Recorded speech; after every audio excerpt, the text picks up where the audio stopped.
had an opportunity to watch in detail as I took this whole manifold thing apart before, so I'm not making a huge big push to video everything I'm doing here, because you know how it goes. This is the intake, the little shiny part. This is the exhaust. There's two bolts here that hold both the exhaust and the intake, and there's two over here that do the same thing, and then there's two in the middle which are really hard to get to that do the same thing. And I have a leak that I can see here, but it could be leaking on the other places.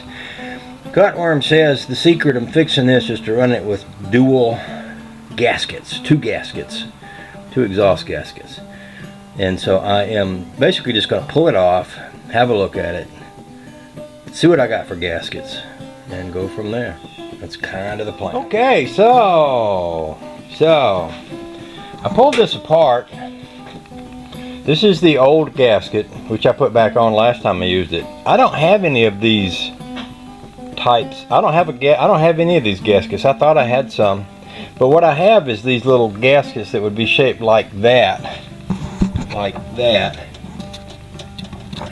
pointing that in the right direction, I don't know if you can see it or not, but it would be a gasket like this. And I thought, well, maybe they had one put here and here, but this was a double hole, and this one is longer on one end than the other, so I'm thinking, no, it would have to be a regular gasket like this one. So I could order some of these. It'd take a few days to get them, and I could also, Cutworm said he'd send me a couple, but I'm thinking about just getting me some heavy duty exhaust grade gasket maker, just putting it all over this, turning it around backwards, slamming it back on there, and then coating down the other side real good and slamming it back on there and seeing if that will do it. Oh, there's Cutworm right there on my phone.